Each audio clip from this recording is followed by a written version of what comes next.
Hello friends, welcome to my channel. जय जगन्नाथ संग मैंने आसतु आज आम किचन गार्डन बुलवा। किचन गार्डन किसी हार्वेस्टिंग करवा। से हार्वेस्टिंग भितर आज पणस अच्छी। यहाँ आम प्रथम आज वर्ष पणस फली। प्रत्येक वर्ष मु भावे केवे फल आम गचर पणस। प्राय 10 ରୁ 12 वर्ष है आम क्वार्टर रही। ए गचर पणस छोट गछटी होता ताकू जत्न करी से फल नाला कारण से गोटे लिंब गछ से पणस गछ को छाई करथिला। लिंब गछटी वर्ष बात्यारे खसी पड़ा द्वारा पणस गछ को यथेष्ट परिमाण सूर्यालोक पाइला। तेणु से गचरे बहुत सुंदर पणस फली। वर्ष प्राय 14-15टा खंडे पणस फली। देखिले बहुत खुशी लगुच कारण प्रथम थर पर जो फलटा फल गचरे देखिले बहुत खुशी लगे। तेणु जेकोसी आम गछ लगेगा तापाई सूर्यालोक निहाती दरकार। तेणु ए वर्ष ये जो लिंब गछटी थिला से लिंब गछटी बात्यारे पड़ीजा पर आमर ये पणस गछ हो कि फूल हो से तले जो गछ गुड़िक थिला से गछ गुड़िक बहुत सुंदर है। फूल भी बहुत परिमाण यथेष्ट परिमाण मिलूँ। बर्तमान ये चलते आम किचन गार्डन जावा। ये शाग बुणा है। शाग भी जेकोसी गछ लगेगा तापाई सूर्यालोक खाद्य खाद्य सार माने सार सूर्यालोक पानी आउ माटी भल प्रस्तुत थिले आमर सब प्रकार गछ आम लगे पारिबा। किंतु आम बगीचारे सबु प्रकार माने लिंब गछ आंब गछ पणस गछ एमती रही छाई हुए। छाई हुए मो बगीचारू किछि ना किछि सब बेले पाई थाए। तेणु बगीचार माने आमे माटी मार ऋणी सब बेले जदि आमे किछि ना किछि लगेबा छाई होची बोली जदि आमे शाग लगेबा छाई रे 2-3 घंटा खरा पड़े जो गछ गुड़िक से गछ गुड़िक लगेले आमे किछि ना किछि पाइबा। प्रत्येक दिन आमे बगीचा को किछि नले बुली गले भी आम मन खुशी हे। आज ये देखंतु बगीचारू मोर ये फूल शाग और पणस तोलिकी आनली। आपण मैंने टिके टिके परिश्रम करके एमती किचन गार्डन टे कले माइंड फ्री रहा सहित आम परिवेश को सफा सुतरा रखिपर ना कि ऑर्गेनिक पनीपरिया पाइपर। ये जो शाग मु देखुं मोर गोटा प्योर ऑर्गेनिक मु मझिरे मझिरे केवल पाउंस किंबा लिक्विड फर्टिलाइजर जो करए से टिके दे दी थाए नहले अन्य कौन रासायनिक सार मु गचरे दे न थाए। बर्तमान ये शाग भी तार शाग हो कि फूल हो एगुड़िकर देखिबार चमक भी अलग थाए। आम ऑर्गेनिक परिवा कले तार परिवार टेस्ट भी अलग थाए। ये देखो मो छात बगीचा यहाँ छात बगीचार मो भेंडी गछ लगे। भेंडी मु प्राय तोली सारे कहले चले 2 थर खंडे तोली मु तार वीडियो करनी कारण यही अल्प अल्प फलुचे। प्राय बेसी गछ ना 12 ରୁ 14ଟି गछ अच्छी किंतु से तार 7 पत्रिया भेंडी बोली से कहते से 7 पत्रु से भेंडी फलिया आरंभ हो गला। प्राय 40 दिन गछ ये बेसी दिन गछ नुह किंतु छात उपर माटी कुंड हेले भी से माटी पानी सूर्यालोक ठीक रे पाइले सब गछ हम। किंतु ये आमर घर काम चली घर काम भितर ये जो चूर्ण रंग दिहला से प्राइमर पड़ी से पत्र गुड़िक टे खराब हो जाता। तेणु टे मन दुख था से पत्र गुड़िक छिंडे पकईदेला पुणी गछ ए टे सतेज आसला ना जो फूल कषे पुणी धरला।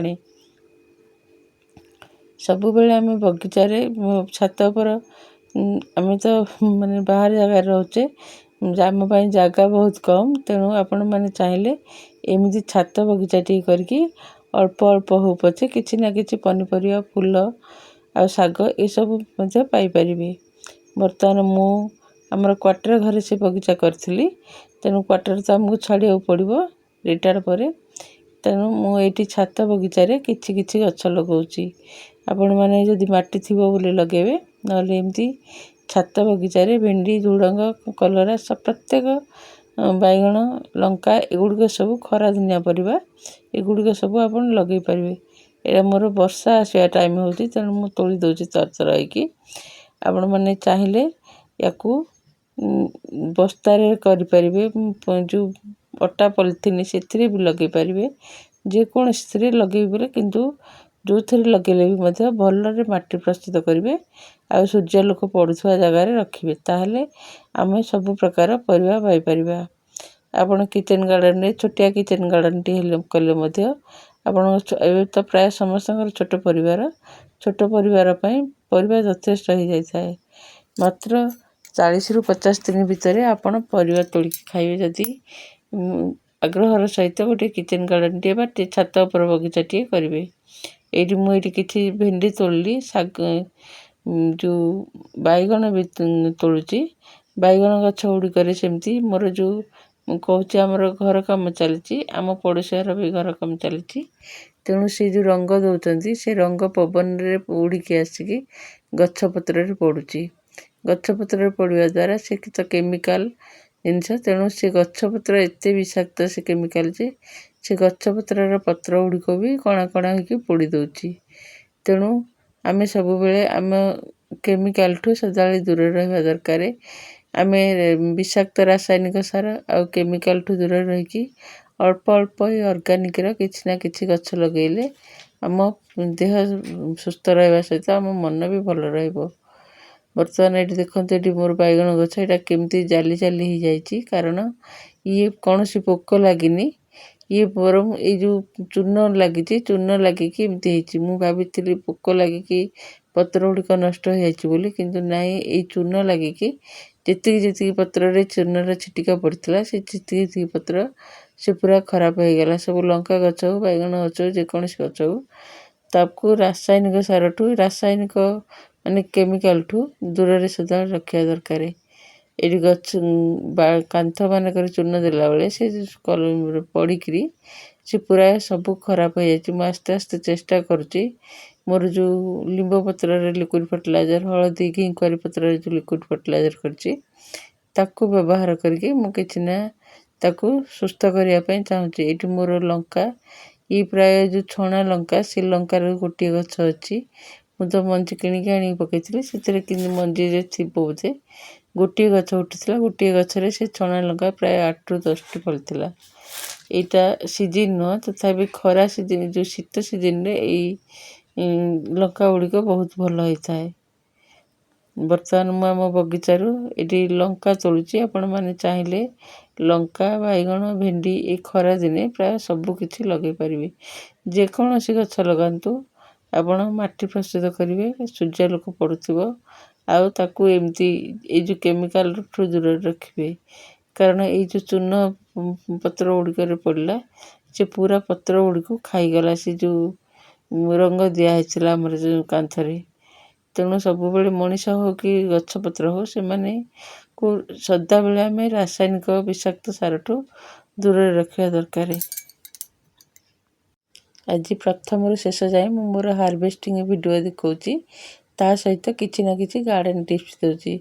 ଯଦି ମୋ ଭିଡ଼ିଓ ଗୁଡ଼ିକ ଭଲ ଲାଗୁଥିବ ଆପଣମାନଙ୍କୁ, ତାହେଲେ ଲାଇକ୍ ଆଉ ସବସ୍କ୍ରାଇବ୍ ନିଶ୍ଚିତ କରିବେ। କିଛି ନା କିଛି କମେଣ୍ଟରେ ଲେଖିବେ। କମେଣ୍ଟରେ ଲେଖିଲେ ମୁଁ ଜାଣିବି ଯେ ଆପଣମାନଙ୍କର ଆଗ୍ରହ ଅଛି ଏ ଭିଡ଼ିଓଟି ଦେଖିବା ପାଇଁ। ମୁଁ ସେଇ ଅନୁସାରେ ମୁଁ କିଛି ନା କିଛି ଭିଡ଼ିଓ, ଆପଣ ଯଦି ଚାହୁଁଥିବେ କୌଣସି ଗଛପତ୍ରର ଭିଡ଼ିଓ କରିବା ପାଇଁ, ତାହେଲେ ମୁଁ ବି କରିକି ଦେଖେଇଦେବି। କୌଣସି ଗଛରେ ଯଦି କିଛି ନା କିଛି ସମସ୍ୟା ଥିବ, ଆପଣଙ୍କ ରୋଗ ପୋକ ଲାଗିଥିବ, କିମ୍ବା ଗଛ ବଢ଼ୁନଥିବ, ଫୁଲ ଫୁଟୁଥିବ, ଫଳ ଧରୁନଥିବ, ତାହେଲେ ସେସବୁ ଗୁଡ଼ିକର ସମସ୍ୟାର ସମାଧାନ ବି ମୁଁ କିଛି ନା କିଛି ଭିଡ଼ିଓରେ ମୁଁ କରିକି ଆପଣମାନଙ୍କୁ ଜଣାଇଦେବି।